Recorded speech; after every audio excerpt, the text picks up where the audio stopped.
Today in History, January 6, 2022. Alfred Wegener and his theory of continental drift 1912.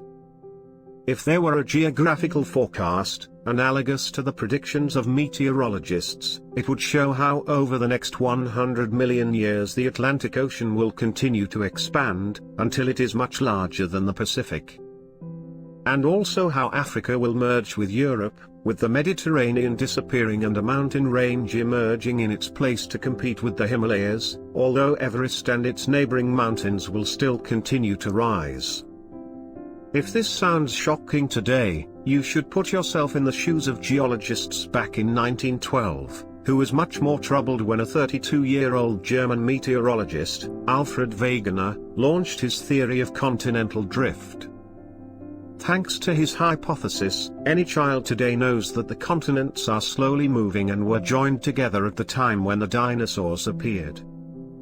Ever since the appearance of the first world maps, many people had noticed how well Brazil fits snugly under the belly of Africa. Alfred Wegener, the 1st of November 1880, November 1930, looked for other connections.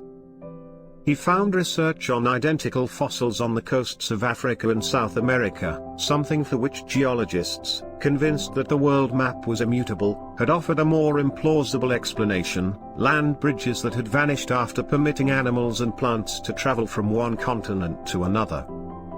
Pangaea, the supercontinent. But no matter how many bridges were dreamt up, the most renowned geologists were unable to explain why in Africa there are marking of glaciers, or why near the North Pole there are remains of tropical vegetation in the form of coal. For Wegener, this was only possible if the current continents were once concentrated around the equator, forming a supercontinent, which broke apart some 200 million years ago and which he called Pangaea. Nobody had thought of relating all these facts, but Wegener saw in them the evidence of continental drift, thanks to his interest in different sciences.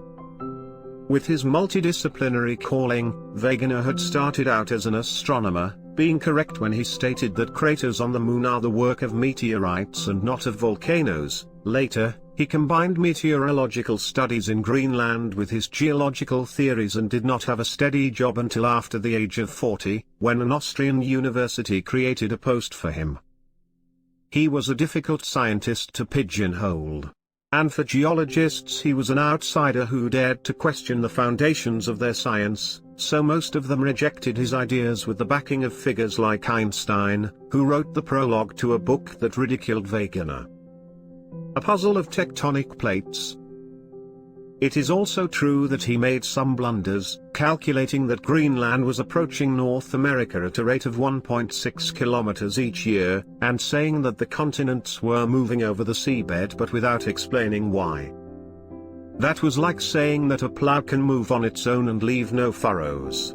Tests were done, but with the most reliable instruments of the time, no movement of the continents was detected.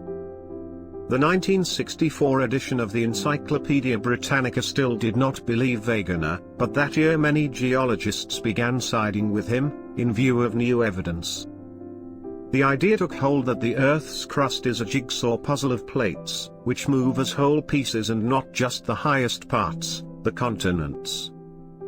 This new theory, plate tectonics, also explained that earthquakes and tsunamis occur when two plates rub against one another, and that when they collide head-on, large mountain ranges are formed. In addition, thanks to geolocation satellites, we are now able to detect that Europe and North America are moving apart, although at the same speed that a fingernail grows, 2 meters in a lifetime. Today we have all learned at school, or even before, in cartoons, the theory of continental drift. But Wegener died in 1930, long before his success was recognized. During an expedition in Greenland, he left the camp for supplies and was found frozen months later. He was buried there and is still there, although he is now about 2 meters further away from his birthplace in Berlin.